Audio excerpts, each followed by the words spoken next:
Assalamualaikum Bang Nuim Hayat. Waalaikumsalam warahmatullahi taala wabarakatuh. Waduh, apa kabar? Mantap kali nih Bang Nuim. Apa sudah sarapan di sana ya? Udah rapi semua sarapan pagi. Sudah? Sarapan alhamdulillah sudah ya, gitu. makan pisang. Bukan yang benar, kemarin suhu sampai 40 derajat. Mantap. 40 derajat. Hari ini gerimis, suhu barangkali di luar mungkin 18 atau 19 derajat. Jadi begitulah Melbourne ini. Satu hari 40 derajat, besoknya setengah dari 40 derajat. Nah, itulah. Jadi luar biasa. Tidak bisa kita melakukan apa-apa kecuali menerima saja. Karena ini adalah sesuatu yang tidak bisa dihadapi oleh manusia. Kita harus menerima apa adanya. Masya Allah, kalau di sini sebagian Indonesia hujan aja terus-terusannya, Masya Allah, luar biasa.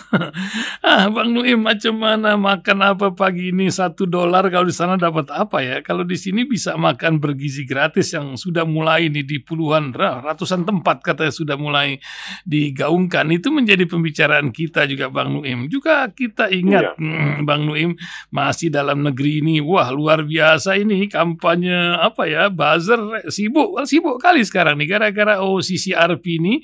Mungkin Bang Nuim tahu di lembaga kelas mana nih, kaleng-kaleng atau tidak ini ketika menyebutkan masalah kandidat ini perlombaan dunia tentang koruptor di dunia. Mantap lah ini ya, rame kali ini. Dan juga tentu saja cerita tentang Jimmy Carter yang 100 tahun di Amerika, bendera setengah tiang 1 bulan ini berbarengan dengan pelantikan Donald Trump nanti pakai bendera yang setengah tiang itu pula. Juga tentang satu lagi nih di Palestina yang lucunya luar biasa ini ketika PA ini Palestina Authority melarang Al Jazeera menyiarkan di daerah tepi barat yang lain. Ini sebuah fenomena baru akan menciptakan eksistensi bahwa dia masih ada atau cemana Bang Nuim? Mungkin itu diantara atau ada tambahan lagi Bang Nuim kisah untuk pendengar kita 30 menit ke depan. Silakan Bang. Ini menutupi sebenarnya apa yang dilakukan oleh Abu Mazen ini. Ya, ini yang dilakukan di tepi barat yaitu otorita Palestina. Ini untuk menutupi kegagalan mereka. Tahun 1993 kita tahu. Mereka sepakat dengan Israel bahwa pada tahun 1999 sudah akan berdiri sebuah negara Palestina. Tapi apa yang terjadi? Sekarang ini jumlah orang-orang Israel yang tinggal di tepi barat yang notabene seharusnya menjadi wilayah Palestina itu sudah bertambah 3 kali lipat dan mereka tidak bisa berbuat satu apa. Mereka tidak senang dengan Hamas, Harakatul Muqawamatul Islamiyah ini. Mereka tidak senang dengan gerakan perlawanan Islam ini. Mereka betul-betul bertolak belakang. Nah, kemudian di situ ada sebuah kamp namanya Janin. Nah, di Janin ini juga orang-orang sudah mulai tidak senang dengan otorita Palestina, mulai resah. Mereka membentuk Brigade Janin. Dan ini tidak disukai oleh otorita Palestina. Menariknya, mereka tidak melawan Israel. Mereka lebih suka melawan bangsanya sendiri karena itu lebih mudah. Nah, ini yang membuat ini menjadi masalah di Palestina. Karena itu menunjukkan sekali lagi, wa'tasimu bihablillahi jami'an wa la tafarraqu.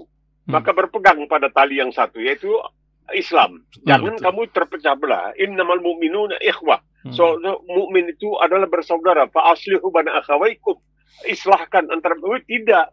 Mereka lebih sedang berantem dengan Hamas, dengan Brigade Janin dan sebagainya. Itu menunjukkan betapa hebatnya mereka. Dan mereka membungkam siapa yang berani bicara. Misalnya kalau ada rapat umum dan lain sebagainya, itu ada anggota dari otorita Palestina yang tidak hadir dan ketahuan, itu bisa dipecat. Dan jadi mereka ini sebenarnya untuk menutupi aib, untuk menutupi kelemahan mereka, kegagalan mereka, mereka sekarang melakukan hal-hal yang menarik perhatian. Seakan-akan mereka adalah jantan yang sangat luar biasa. Mereka melarang media, terutama Al Jazeera yang sekarang ini banyak melaporkan, itu mereka melawan semua itu. Jadi ini sebuah tidak mengherankan kita. Karena kalau menurut istilah dari orang Medan itu bacul. Mereka itu bacul dan korup.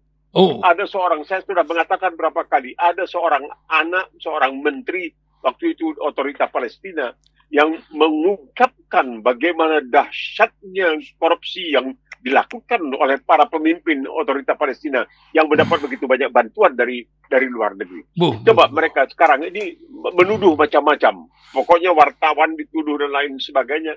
Hanya untuk menutupi aib mereka sendiri bahwa mereka telah gagal. 1999 seharusnya berdiri sebuah negara Palestina yang merdeka di tepi barat. Sekarang apa? Bahkan tepi barat itu sudah barangkali lebih banyak orang Israel, orang Yahudinya daripada orang Palestinanya. Ya, untung OCCRP nggak sempat memantau Abu Mazen. Nampaknya datanya agak repot ya, karena lebih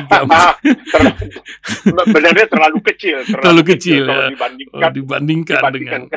Ya, kita kan kadang-kadang teringat kembali nih kalau kita bicara tentang negeri kita sendiri, negara kita sendiri, yaitu Republik Indonesia. Kita teringat, katanya pernah ada pengampunan pajak. Ingat ya, tahun 2016 ya. Tax amnesty. Dan itu katanya hanya sekali. Sekali. Janjinya sekali. Tahu-tahu.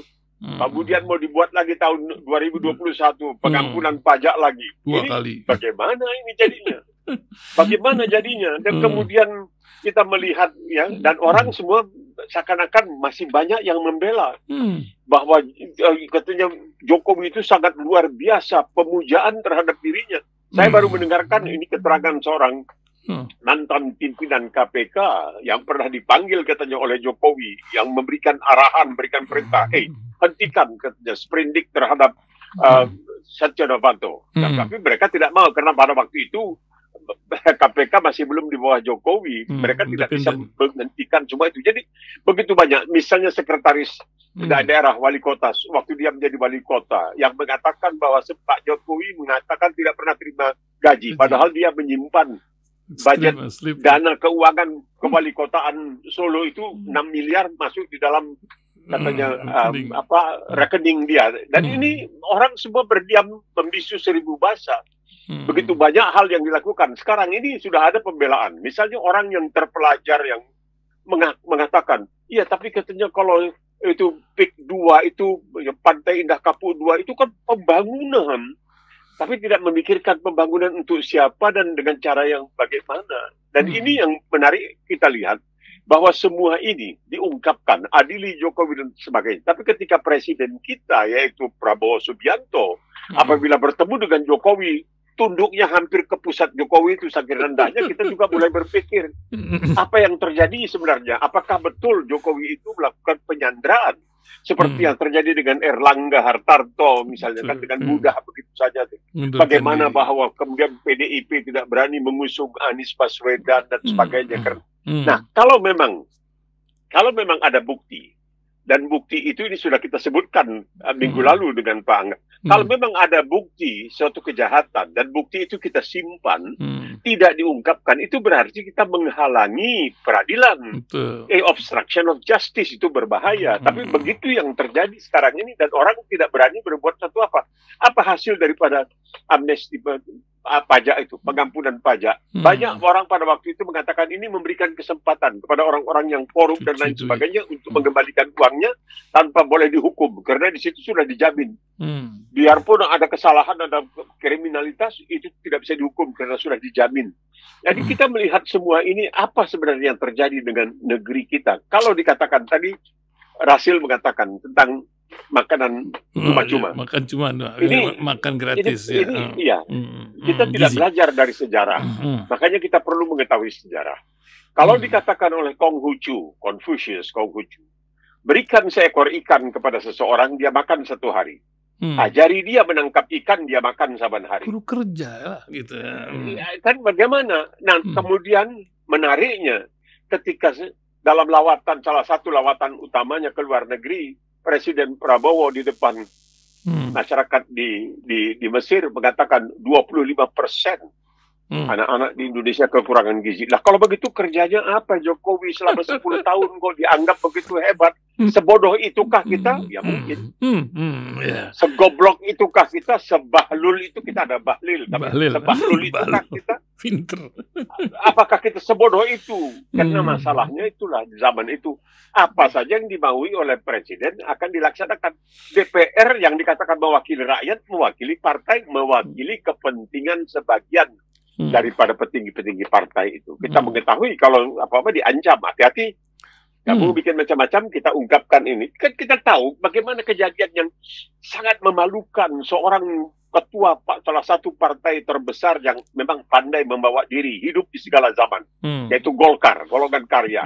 Bagaimana hanya beberapa hari sebelum habis masa jabatan bisa mengundurkan diri setelah dikirim untuk menghadap ke Jaksa Agung, ke Kejaksaan Agung, mengundurkan diri supaya bisa digantikan. Ini nggak ada orang bicara. Masa orang nggak bicara, nggak melihat ini semua? Karena ada orang pinter-pinter, termasuk di dalam Golkar itu ada orang yang namanya Luhut bin Sarpanjaitan juga. Kenapa kok nggak bilang apa-apa? Jadi mau dikemanakan? Kan begitu mudahnya orang dikendalikan oleh seseorang yang dikatakan pernah katanya, saya baca suatu laporan bahwa ketika berada di Aceh atau di mana itu katanya Jokowi itu pernah menunjukkan bahwa dia punya ijazah sebagai seorang insinyur teknologi kayu. Nggak tahu apa itu teknologi kayu, saya belum pernah dengar teknologi kayu. Tapi begitulah, begitulah yang terjadi. Ya, ini membuat kita bertanya-tanya apa yang terjadi dengan negeri kita. Jangan kasih makan terus. Masalahnya begini, ini kan tadi saya mendengarkan kembali itu wawancara Agus Raharjo dengan Kompas itu yang mengatakan dengan cara melemahkan KPK waktu itu adalah mengatakan, oh KPK itu ada Talibannya, artinya Muslim radikal. Ini yang paling dibenci ini adalah Kadrun.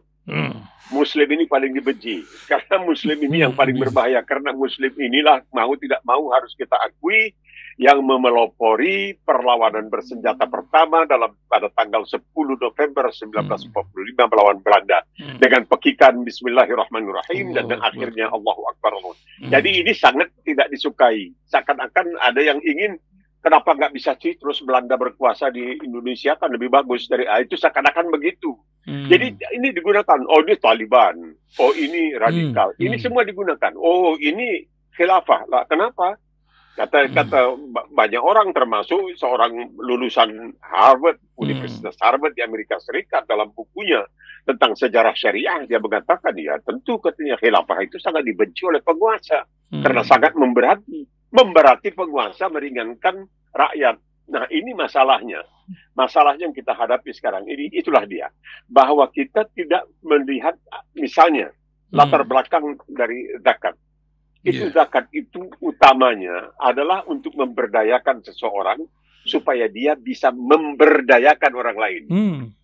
Padahal waktu itu mereka ini tidak mengenal apa yang dikatakan oleh Konghucu, kasih seekor ikan, dia makan satu hari, ajari dia menangkap ikan, dia makan saban hari. Zakat ini lebih utama karena bisa dilakukan oleh orang-orang manusia biasa. Berdayakan seseorang, supaya dia nanti insya Allah dalam waktu dekat bisa memberdayakan orang lain. Nah, begitu caranya, bukan kasih makan selesai, ya tidak ada kemajuan. Itu dia memang luar biasa ini dengan keadaan ini, karena kan janji katanya, tapi kan banyak kisah di balik kisah untuk memajukan bangsa ini.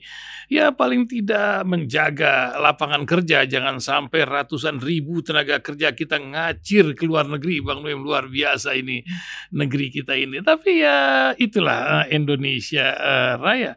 Apa yang Bang Noem lihat lagi perkembangan di Amerika, Bang Noem? Bagaimana kisah di balik hukum yang terus berjalan, walaupun mau dilantik masih ada vonis yang kasus uang tutup mulut ini. Cemana Bang Noem di sana ini? Tapi kabarnya ini tidak, katanya vonisnya diceritakan, banyak yang mengatakan vonisnya ini tidak akan sampai kepada itu istilah bahasa Inggrisnya custodial, artinya tidak akan sampai ditahan. Oh gitu. Jadi vonisnya ini mungkin diperingatkan, mungkin didenda, mungkin apa, tapi tidak ditahan, tidak dimasukkan ke dalam penjara. Ini yang dikatakan mengenai Donald Trump ini. Dan kita ya melihat bahwa sekarang ini dalam keadaan seperti sekarang ini dia katanya sangat terganggu karena masih ada semacam masa duka cita untuk Jimmy Carter ini yang nampaknya berbarengan, beriringan dengan waktu dia akan dilantik untuk masa jabatan kedua, dengan penasehat khususnya Elon Musk yang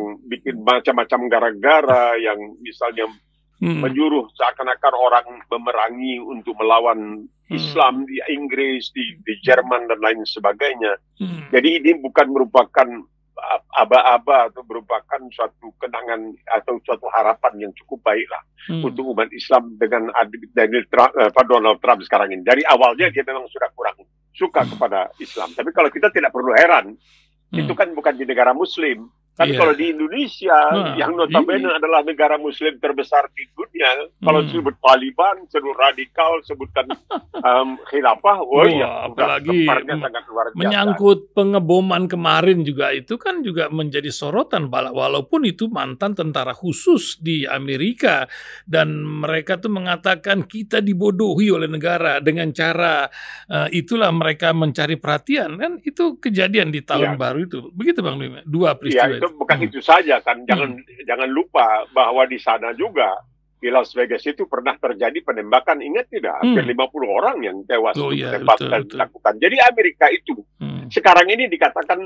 si orang yang namanya Joe Biden ini dia katakan Netanyahu nomor 1, Amerika nomor 2. Di bawah kepresidenan dia Netanyahu nomor 1, Amerika nomor 2. Bayangkan. Jadi kalau kata orang Melayu, anak beruk, anak monyet di hutan disusui, anak kandung ditelantarkan. Nah itu dia. Inilah negara yang disanjung-sanjung dengan kehebatan yang sangat luar biasa dan lain sebagainya. Tapi kita lihat apakah bisa terus bertahan hebat. Nah ini banyak kejadian-kejadian. Yang terjadi misalnya di New Orleans itu, tapi dia seorang mantan tentara, dia seorang purnawirawan tentara juga. Dengan mobilnya dan yang meledakkan kendaraannya di Las Vegas di depan kantor atau itu dia katanya menginginkan agar Amerika itu bersatu, tidak terpecah belah. Jadi kita sudah melihat, orang sudah mulai melihat Amerika ini juga tidak baik-baik saja. Dia masih negara terbesar dan lain sebagainya, tapi sekarang Biden akan menyediakan 140 atau 150 miliar untuk kepentingan Israel, dan tidak ada yang bisa berbuat sesuatu apa, karena Israel akan mengatakan, yang kami bunuh itu bukan wartawan, itu bukan dokter, itu simpatisan Hamas, dan itu terus-menerus, itu digoreng terus-menerus. Jadi ada yang dikatakan oleh seorang, ada orang yang pernah menjadi menteri atau menjadi penasehat Adolf Hitler, dan dia mengatakan kebohongan itu kalau diucapkan terus-menerus akan diterima sebagai kebenaran. Kita lihat berapa SMK bagaimana? SMK, tanya SMK. Bagaimana SMK? Nggak ada orang mau bertanya. Dari 63, 65 janji itu mana yang sudah dipenuhi? 72. Juga tidak. Nah, itu dia, orang kita itu pelupa. Memang padahal makanya barangkali Al-Quran mengatakan, ya Allah, janganlah sampai aku melupa. Kalau aku lupa jangan dihukum. Rabbana la ta'akhidna in nasina aw akhtana. Kalau kami lupa di sini lupa yang disengaja, ini yang menjadi masalah. Masih mending ada yang mengingatkan macam lembaga-lembaga dunia itu. Nah, tapi Bang Nuim, kita belum lupa terhadap peristiwa COVID 5 tahun lalu. Hari ini nih Malaysia juga, entah Australia, dengan apa disebutnya itu Human Metapneumovirus HMPV di Cina ini. Apa yang terjadi sebenarnya? Indonesia ini masih tenang-tenang saja. Ini jiran sudah mulai uring-uringan. Apa yang Bang Nuim lihat di balik ini? Akankah terjadi COVID lagi di 2025 ini atau gimana Bang Nuim?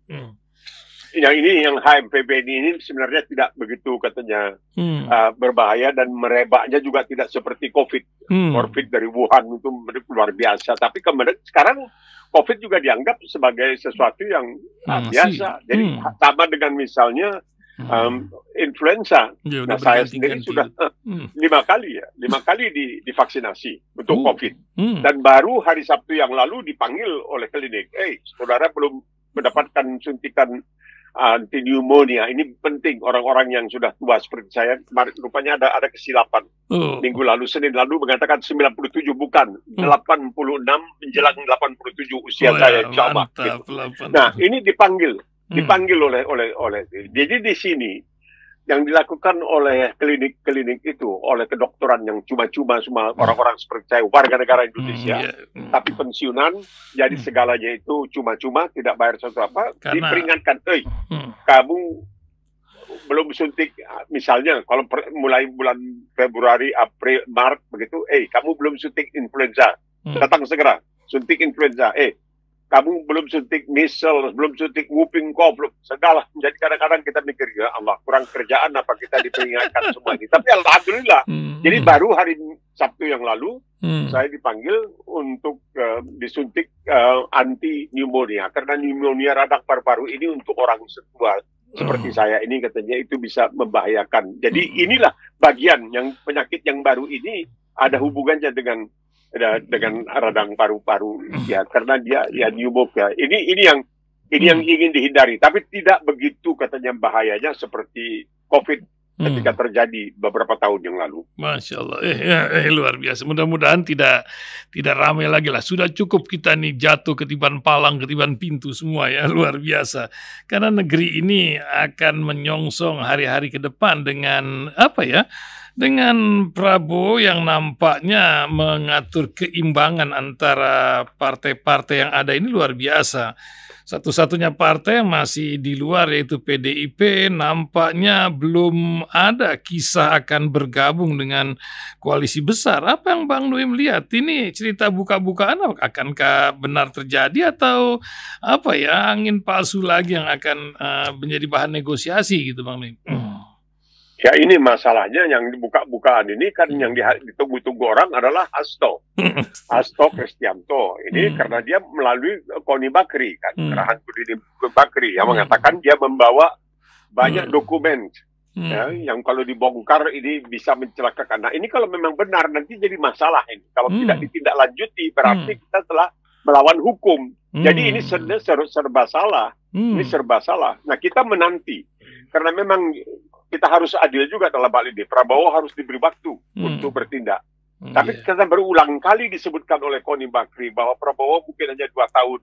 Dia harus hati-hati kesehatannya dan lain sebagainya. Karena kalau terjadi sesuatu pada dirinya, maka kita mesti rela untuk punya seorang presiden apa Gibran Rakabuding. Nah, pokoknya Gibran lah. Ya, nah ini sekarang ini kalau memang betul Koni Bakri ini punya atau dia membawa berbagai macam bukti tentang kesalahan atau kejahatan yang dilakukan oleh pejabat dan lain sebagainya, mungkin termasuk juga barangkali pemimpin tertinggi pada waktu itu. Dan kalau itu kemudian dibongkar, ini bisa membahayakan lagi.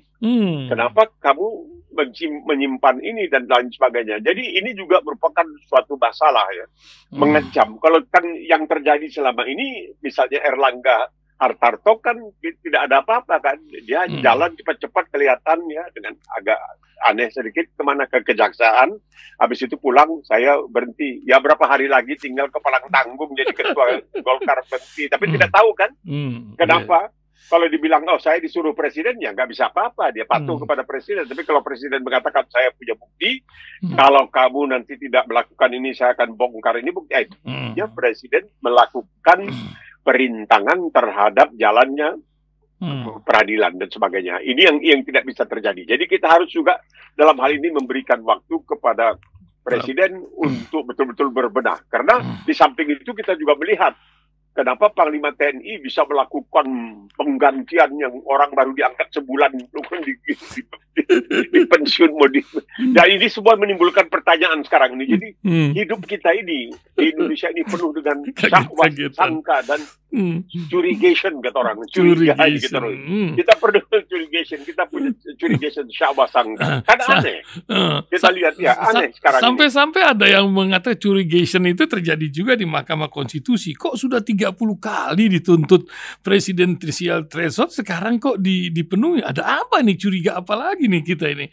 Nah, apa yang Bang Nuim melihat ini masalah presidensial threshold yang kayaknya cuma ada di Indonesia hal kayak begini gitu Bang Nuim ya? Ya, di Amerika itu bisa, tapi kan orang semua tahu. Kalau itu bukan diusung oleh Partai Republik atau Partai Demokrat, maka tidak akan mungkin.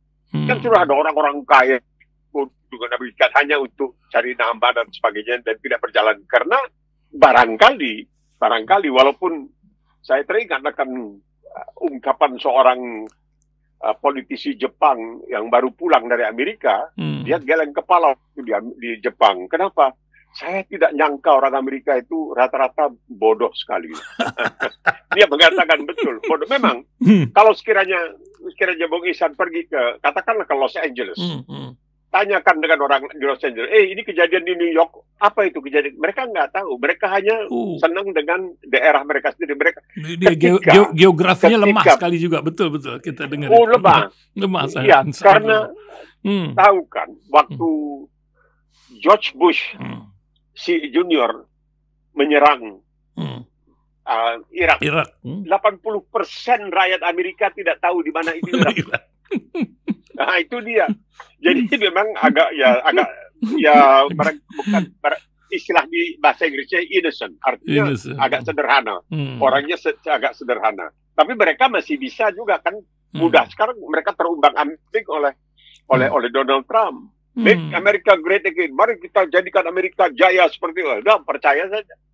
Bahkan kita melihat waktu itu perempuan-perempuan waktu itu di depan Gedung Putih mengatakan, Trump ini dikirim oleh Tuhan untuk menyelamatkan Amerika dan lain sebagainya. Jadi ini yang bikin kita kadang-kadang geleng kepala melihat kok Amerika dengan orang yang seperti itu, tapi IQ-nya barangkali tidak serendah seperti yang dikatakan di Indonesia. Nah, ini yang bikin kita masalah. Oleh sebab itu, berapa kali kita sudah katakan bahwa hari ini berdiri tanpa reserve di belakang Bung Karno, bukan tegak lurus. Tegak lurus itu sekarang ini, karena mereka tidak mau pakai perkataan. Saya ingat, dalam usia seperti ini saya ingat, berdiri tanpa reserve di belakang Bung Karno. Besoknya ganyang Bung Karno. Berdiri di belakang. Tidak makan waktu berapa bulan begitu, Bang? Berubah gitu ya? Cepat sekali. Cepat sekali. Berubah. Jadi bagaimana kita mau mengatakan? Ya, barangkali begitulah. Karena feodalisme yang begitu kuat, sehingga setiap yang berkuasa itu dianggap dia benar. Iya, itulah psikologi yang dulu juga dimainkan oleh Bung Karno dalam memimpin negeri ini. Luar biasa. Bang Nuim, ini kita sudah memasuki Rajab, sebentar lagi Sya'ban, Ramadan di depan muka ini. Bang Nuim mungkin ada ingatan-ingatan, karena 53 hari lagi kita akan masuk ke Ramadan. Di Melbourne nampaknya cuaca sudah lebih bersahabat lah. Kalau nanti tidak. Masih tetap. Tidak. Kita ini biar bisa bukanya jam 9 malam. Iya, malam hari kalau paling bulan panjang Maret sekarang. nanti bulan Maret.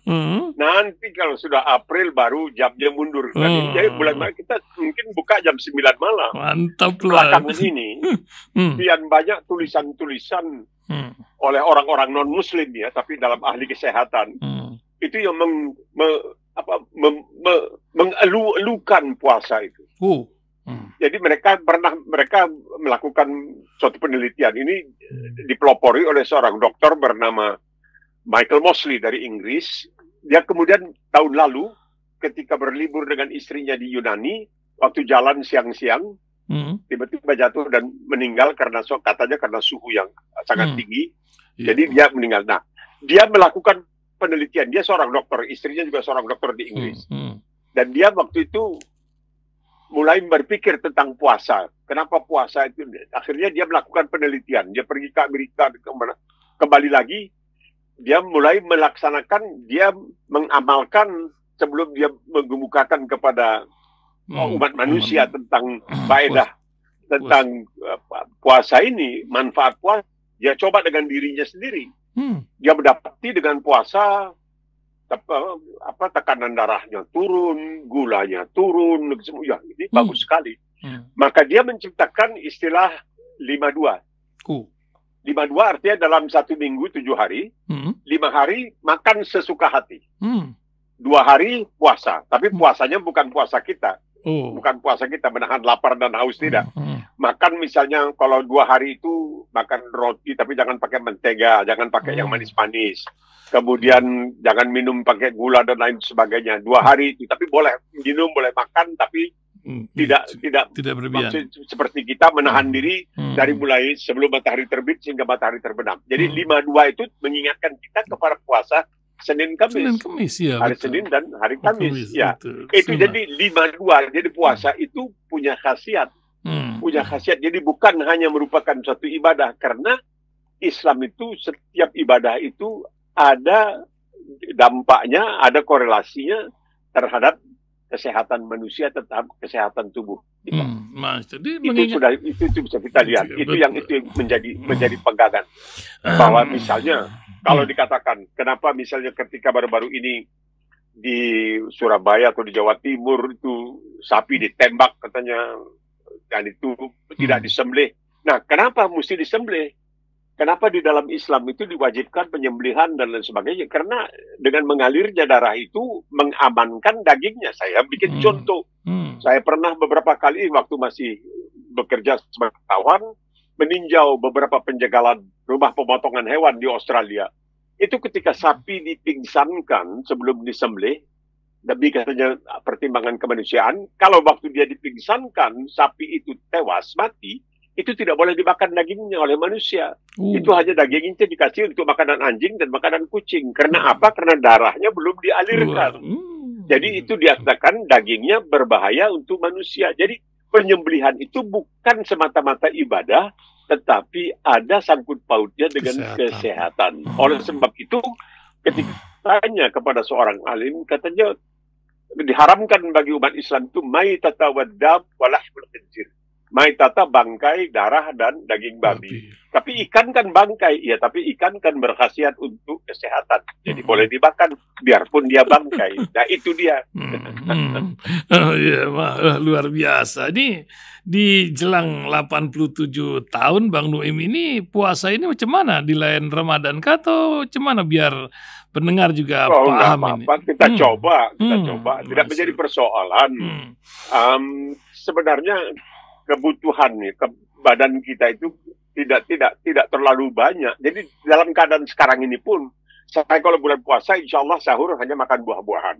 Kalau buka pun hanya makan barangkali 2 potong daging domba dan sedikit sayur mayur, selesai. Tidak banyak juga, tidak apa-apa. Insya Allah turun sampai 3-4 kilo dalam sebulan itu. Dan ini sesuatu yang membahagiakan karena untuk menambah berat badan itu sangat mudah, untuk menghilangkannya itu yang susah. Jadi puasa ini punya khasiat bukan saja mengamalkan ibadah yang diwajibkan, tetapi juga sekaligus insya Allah menyehatkan badan. Ya, kalau tidak bisa ya tidak apa. Faman kana minkum maridan aw ala safarin, kalau ada di antara kamu yang sakit itu dalam perjalanan, kamu boleh menunda puasa itu, tapi insya Allah tidak. Mungkin ya, saya rasa tidaklah. Karena saya pernah puasa di masa lalu juga di musim panas kok. Jadi nggak apa-apa, insya Allah nggak apa-apa. Masya Allah. Terakhir Bang Nuim, 8:03, apa pesan atau ingatan Bang Nuim untuk berapa nih 28 negara yang sudah tuning pagi hari ini terhadap radio streaming kita, dan di mobil, di rumah, di mana-mana, yang tua dan yang muda yang bernostalgia tentang Bang Nuim Hayat tuh kalau sudah dengar suaranya katanya Masya Allah.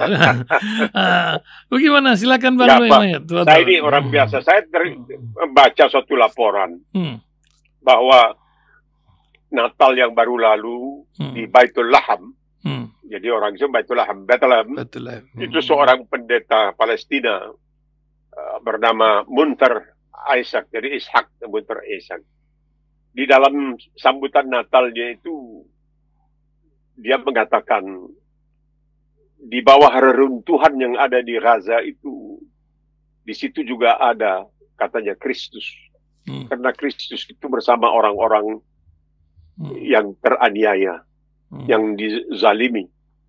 Yang sekarang ini terjadi penzaliman dengan istilah genosida. Jerman itu terutama bukan saja dia pernah melakukan genosida terhadap bangsa Yahudi, umat Yahudi, tapi sekarang dia membela genosida yang dilakukan oleh umat Yahudi atau oleh Israel terhadap umat Islam. Cuman dia mengingatkan, apapun yang terjadi, kita tidak boleh sampai kehilangan harapan masa depan. Nah, di sini kita melihat apa yang dikatakan Al-Quranul Karim tentang harapan. Ini tuh, jangan kamu berputus asa dari rahmat Allah. Sesungguhnya tiada berputus asa dari rahmat Allah melainkan kaum yang kafir. Ini bisa dilihat dalam surat Yusuf ayat ke-87. Wala tai'asu min rauhillah. Jangan sampai berputus asa. Apapun yang terjadi, kita tidak boleh oleh Islam dikatakan berputus asa. Insya Allah. Kamu lihat bagaimana dahsyatnya penderitaan umat Yahudi di Eropa. Bahkan sebelum adanya Nazi, Sebelum adanya Jerman Nazi, mereka sudah ditekan habis-habisan di Spanyol di abad ke berapa? 15, 16. Mereka dipaksa untuk meninggalkan agama mereka dan beralih ke agama Katolik. Mereka lawan semua itu dan sebagainya. Dan mereka diundang oleh pendeta-pendeta mereka, rabi-rabi mereka datang ke Khilafah Utsmaniyah waktu itu di Turki. Dan mereka datang dan mereka berjaya sehingga pada akhirnya oleh seorang tokoh yang bernama Abraham Tolkien, tokoh Yahudi, dikatakan masa keemasan umat Yahudi adalah bersamaan dengan masa keemasan Islam.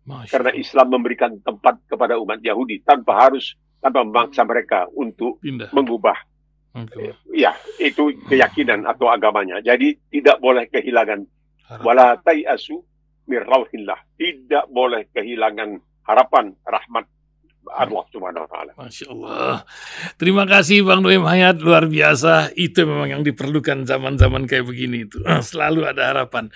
Masya Allah. Terima kasih Bang Nuaim Hayat. Mudah-mudahan sehat selalu dan selalu bermanfaat untuk banyak orang. Assalamualaikum warahmatullahi wabarakatuh.